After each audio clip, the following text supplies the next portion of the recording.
Hello everybody. We're going to interview Mr. Kolovos today, who is the new assistant head of school, right? That's right. That is right. So we have a few questions for him. Sure. And our first question is, why did you decide to come to GFA? And has anything surprised you about our school, hopefully positively? Yeah. I've been here since July, and it has been a wonderful few months, and the whole community has been incredibly warm and embracing. I came here largely because a place like this changed my life. So when I was about your age, I went to a school in Boston and came out of public school and came from parents who really valued education, but hadn't gone to college. And my brother and I stumbled our way into private schools, and it changed my life.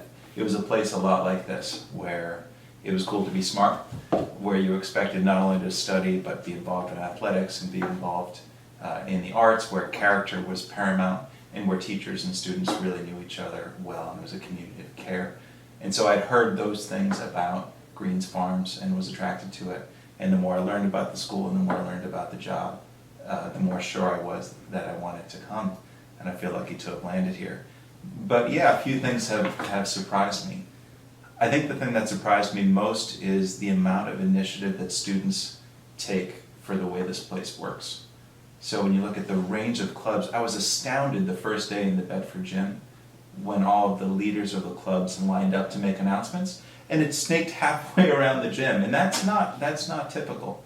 And I know that some clubs sort of rise and fall with the years with different students, but this is a place that really values difference and values initiative that students take on. And that's been a part of the school culture that I didn't know, but I really value and appreciate. Well, we know you've been getting involved in some extracurriculars. I have, yeah. Yourself with the play. Mr. Kolovos will be playing the Rabbi in Fiddler on the Roof, so make sure you come see that. Alongside Ethan, who's the star of the show. Yeah, well. Yeah. So do you have theater experience? How did you what are some of your hobbies? Is that one of them? Sure, yeah. Music and musical theater have been part of my life for a long, long time. So my dad was a professional musician before he immigrated from Greece. And he came here when he was in his early 20s and took on some odd jobs during the day, but at night continued playing music at clubs and Greek music at clubs and weddings and that kind of thing. So my brother and I grew up with instruments around the house, singing and dancing all the time. And I learned how to play guitar from when I was little and was a singer from when I was little. So when I got to junior high and high school, a lot like you, I was in the a cappella group, I was in the chorus, I started a rock band, which was not very good, but we played the dances and that kind of thing. And I got involved in musical theater and was in every show I could be in and absolutely loved it for the reasons that you well understand. When I went off to college, I continued that. I kept singing, not so much the acting, but kept up the music side. And then since then, it's still part of my life. So right now, the band part, I'm no longer in rock bands. It's not really appropriate anymore. But I write songs, and I play at open mic nights and other sort of singer-songwriter type things. I like to see musical theater whenever I can. And then when Mr. Stout came to me and said, "What do you think about the musical?" And I said, "I can't wait to see it." He said, "How would you feel about being in it?" I think most people at that point would have said, no. And I said, well, if you've got a small role, then maybe I'll think about it. So I'm really excited to be part of it. That's great. And if we have the talent show this year, I'm not sure if we'll have it, but we could maybe hear you on could probably be convinced. In fact, I'm also trying to schedule a time to go in and play. I've written some kids songs along the way. Awesome. And Ms. Ennis and I were just talking about getting me to come in and play for a lower school assembly, which would be super fun. And just curious, do you speak Greek? I do, yeah. We spoke it growing up as kids, and so if you were to listen in our household, it would be this strange amalgam of the two languages. That's very cool. Yeah. Very cool. All right, so we have another question for you. Sure. What about your job do you consider to be the most important? Yeah. When I introduced myself to the faculty, the first thing I said was that I think about this job as removing obstacles, basically, and the obstacles that might get in the way of a faculty member doing something that she's excited about, or students getting something off the ground that they're excited about.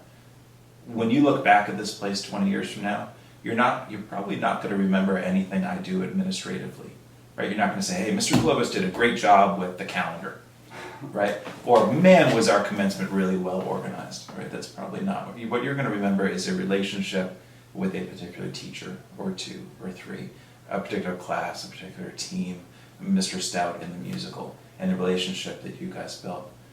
So my job, and most of my administrative job as assistant head of school, is allowing for those memories to happen. So that's part of why it's really hard to predict what I'm going to be doing tomorrow or the next day, because a lot of the job is reactive to somebody walking in with a problem or an issue and saying, you know, I really need time to do this thing, but I can't, or I need some advice about putting this kind of group together. I think that's the most important part of my job, is allowing those normal interactions to happen. There's other parts that are going to be important, you just might not see them. So I'm going to be organizing the hiring process for teachers in K through 12. You know, few things affect a culture more than who the adults are in the community. And so I take that part of my job really seriously, and going to work with a lot of people around campus in that process to bring on the best folks. The great news is that I still get to teach, too. Oh. So I'm teaching international relations this fall for one semester into two different sections, mostly seniors and some juniors. And that's a course that I've taught for years to seniors, and really love that chance. It's going well so far. That's awesome. Yeah, I hope to be able to continue to teach, and then along the way maybe to get to coach, maybe coach some soccer. I'm going to be working with some students on restarting a defunct debate team soon, and then maybe get to teach some in the middle school in the future too.